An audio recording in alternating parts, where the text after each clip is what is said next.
Dear friends, I was only going to say a few words and thank people, but there are a number of people in this room who haven't been to any of the earlier sessions, and they've asked me to speak a little longer because they've only come for the reason that I would speak. So I've begged your indulgence and asked permission from Sam, Terry and Mark as the committee organisers, whom I thank, and also each table. And I've been given permission to talk for a bit longer than I expected, but it won't be much longer. But first I would like to say that the only thing that spoils today and this evening is the fact that my dear friend Mervyn Eady isn't here, and that I'm really quite upset by the fact that he wasn't here, but fortunately we have been able to record this professionally thanks to Terry during the day, and by chance, which must be intuitive, I've asked my former scientist Pam Morris if she would have a camera to record Sam's speech, as I didn't expect to speak. And she said yes, she would do that, rang up and ordered her husband, Colonel Morris, to bring about 30 pounds of photographic equipment, 2 cameras, sound, all the machinery required. And you see she's working away on a dinner when she's meant to be an honoured guest, taking photos and making this part of the proceedings also recorded professionally. So thank you very much, Pam, and thank you very much, Colin.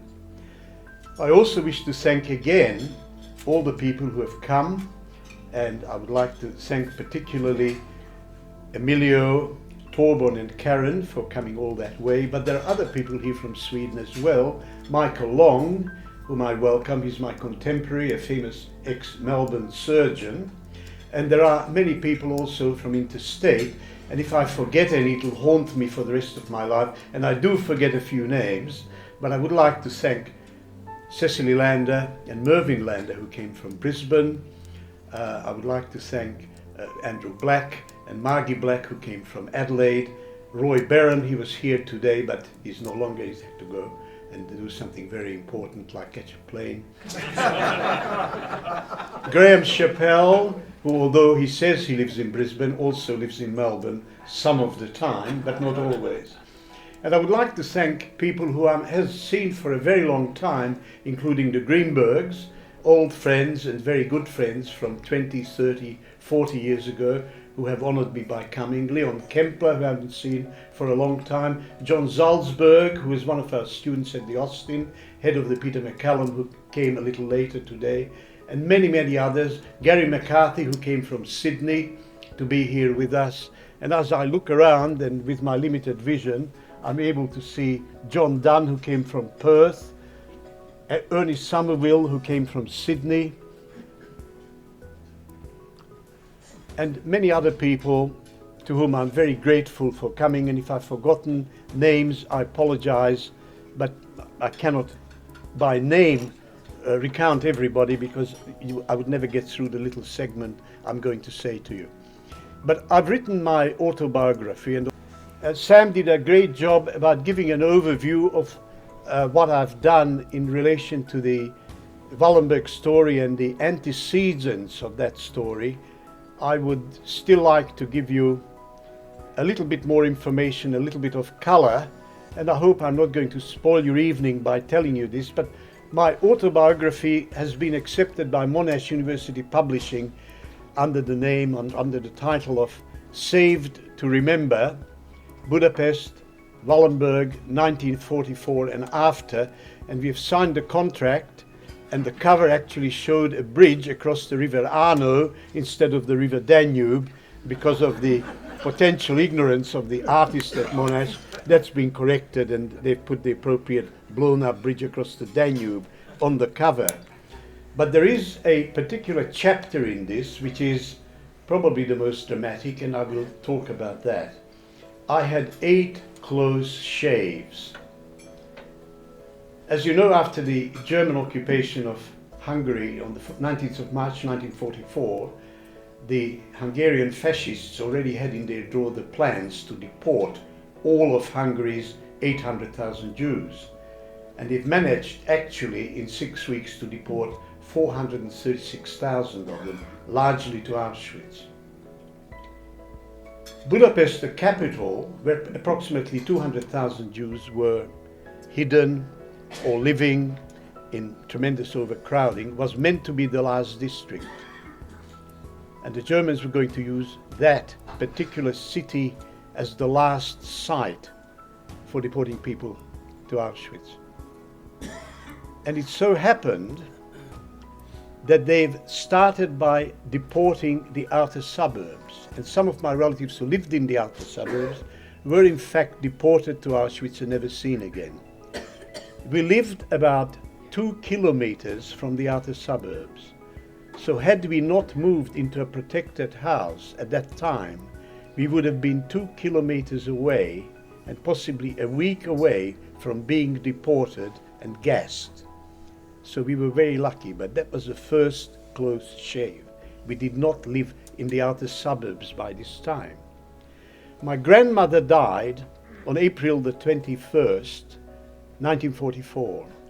And we were warned not to go to the cemetery for the funeral because the gendarmes and the police were collecting people for deportation, more or less as a trial run. And I remember my mother looking at our relatives, advising us against going to the funeral, said, "Do you think there is any power on this world that will stop me from going to my mother's funeral?" And she said, "I'm going." And I stood up and I said, "I'm going too." And they said, no, the child's not going. But the child went, and we went to the funeral. We arrived to the cemetery. We saw the police. We went in, we had the service, and then there was an air raid. The police scuttled into the shelters. We buried my grandmother, and with great dignity, without any panic or fuss, walked back, caught the tram. The air raid was called off, and went back to the capital. That was the second close shave. Subsequently, we lived in this protected house, a 2-story small maternity hospital, and in the loft, in the attic, my mother was listening to the BBC. And she was one of the few people who spoke good enough English to understand what's going on. And we were monitored by a German radio detector unit who toured the city and tried to pick up people receiving foreign broadcasts or sending messages. And they turned up, the Gestapo, a number of soldiers, an officer. My mother was of course informed that they've come. She hid the radio in the attic and came down. Everyone was assembled and they started asking questions. My mother spoke German perfectly. And when I say perfectly, I speak German, but my mother spoke it perfectly. She started a discussion with the German Gestapo officer saying, "Sir, how can you imagine that we have a machine to send messages to the enemy? We have no military secrets, we have no machines, we haven't been listening." And they ended up in a conversation and the Gestapo pissed off. And we survived, and that was really a very close shave. Subsequently, there was what they call a coup d'etat, and the relatively less violent extreme government was overthrown by a violent extreme bunch of the Arrow Cross. And they decided to murder the Jews on the spot. There was no need for deportation. However, what happened the day before this happened, the regent of Hungary asked for a truce from the Russians and from the West and wanted to surrender Hungary to end the war. So the Arrow Cross took over by force, and because we were reported as having ripped off the Jewish star, because we were so jubilant that the war may be over, they sent out a patrol to check if the people in that protected house, which was a hospital, a Jewish hospital, were in fact guilty of this cardinal major crime of removing the yellow star. And this is probably the most horrible moment in my life. I came in from the back part of this hospital, playing in the garden, and heard my mother on the ground floor in a violent argument with a bunch of 6 highly armed teenage or early 20s terrorists with heavily fortified machine pistols and hand grenades and bayonets and so on, abusing these rotten women for ripping off the star. And my mother said, "We did this because His Excellency, the Regent, said that the war was over." So they said, all right, off you go. Check your clothes and show us where you have the Jewish star. And I remember going into the room, which was very close to this area where this interrogation began, and try to pin with a safety pin a Jewish star on their jacket, which was ridiculous, and in any case was illegal. It had to be firmly affixed. And knowing that if I don't do this in a few minutes, I'll be dead. And we went back, and all these people who didn't have a star properly affixed, they were laughing at us. And they said, line up, we'll take you. And there were about 20 women, and they said, we're not taking the child. But the child went along. So I went along, we marched for about 300 yards to the entrance of their local headquarters, which is a military arsenal. And we were marched through the door, and it was a big building, there was a machine gun set up against the wall, there was a tank on the far right, and it was steaming with soldiers, and we stood there. And then somebody fainted in the group, and I said, what's the matter? He said, they were debating whether to shoot us now or take us to the Danube. And that didn't look good. And, you know, we were wondering, hope of taking us somewhere and maybe we can escape, but if they shoot us now, we're finished. And then Wallenberg arrived, a civilian, with some other civilians. And he entered into conversation with some of the people who took us. A 10-minute chat, no argument, no yelling. We were told to come along, and we were taken back to the protected house. Now, we couldn't believe it. The people who were left behind with they couldn't believe it. I've never heard of people being brought back from execution sites. And it was the most frightful experience which haunts me to this day. So that afternoon, having been taken back, they came, or we thought they came to check to see if the story was true, that we were protected citizens or Swedes. And we couldn't bear being in a situation again. We leaped out of a ground floor window and, removing the Jewish star, walked along those 300 yards again, past the sentries who may have seen us 2 hours earlier, caught the tram and blended into the Aryan population of the city. And after a day of not knowing where to go, we went to a former domestic who was so poor that she rented not a room but a bed in the bedroom of a one-bedroom flat with the landlord and his wife and their child. And they took us in. The husband wasn't home, but the wife was at home, spoke to the domestic who lived there. She vouched for us. We came from the country, we were bombed out. We went to bed. At 4 a.m, the husband came home, the landlord sat on the edge of the bed. I was pretending to be asleep, and my mother engaged in a conversation with him.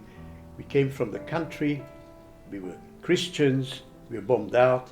My father was in the army, and he wanted to know which unit, what part of the front. My mother kept inventing numbers and stories and so on, because you had to do that in order to convince him. And eventually he accepted, and we survived there.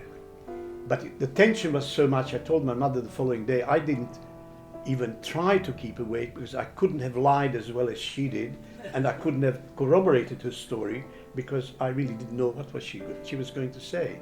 So I pretended to be asleep, and when I woke up I said, I didn't know you could lie so well. And then the following day we couldn't bear the tension, we went back to the place where we were originally, in the protected house, knowing that our days are numbered. Meantime, the Aerocross came back to check on the people they have taken away and made sure that they had documents. And because many had documents, nobody else was taken. But that would have been very difficult had we been there, having brought back and then stayed there and then possibly removed again. So we had about 6 weeks of relative freedom from any atrocities. The siege of Budapest at that time was proceeding, and according to contemporary reports, and I wasn't aware of that, the battle for Budapest, with the bombing, artillery shelling, atrocities in the city, starvation, disease, lack of facilities, was probably one of the most savage, severe street fighting and battle at siege of Budapest, like Stalingrad, second to Stalingrad. And early January they broke in again. They made us line up, bring our documents, and at that point my mother said, we're not risking that again. we'll hide. And I said, where? And she said, behind the bathroom in an airing cupboard where you have your medical coats with holes in them so that they get some air. And normally I would have argued, I would have been a smart ass, but this time I said yes. And we walked out, moved into the cupboard, and that made us survive. A number of my relatives were then taken and murdered in the Danube, and 35 people in all were murdered. Apparently they were denounced that there are military deserters amongst them, so there was an 85-year-old colonel who was taken and he was shot, as well as my teacher who taught us that day, and my aunts. One person came back bruised and beaten, but alive, saying that she jumped into the water before she was shot, and then a German military boat on the Danube gave her a blanket and she came back and walked back to the place, came back the following day. She told the story, I wasn't allowed to listen, but I glimpsed what was going on, and she's the only survivor. About 30 years later, that story that I've just told you about, this last survivor, appeared on Hungarian television. I've got it in the original and translated into English. On January the 12th, this is about 5 days after this atrocity, resulting in the murder of all those people living with us, suddenly there's enormous noise again. Soldiers broke in, and we jumped up and we thought we were finished, and we looked up and these were different. They wore padded jackets, they had padded hats, and instead of the German Schmeissers and Mausers, they had wooden, rough-handled weapons with air holes. They looked Mongolian, and they were the Russians, and we were liberated. And that probably is one of the greatest joys in my life. And that minute shots rang out, and the SS troops who were housed probably a kilometer away and knew the advance of the Russian front, put a burst of machine guns through the window, and that hit the wall, and that would have hit me if I hadn't been up kissing the Russians. So on the day of liberation, night of liberation, in the minute of liberation, I was nearly wiped out by the fucking SS. But I wasn't. And for that I'm forever grateful. But these are my 8 shaves, close shaves. So I wish to thank everybody for coming. I did speak, if you wanted to hear me speak. This is one of the chapters of my book. Thank you.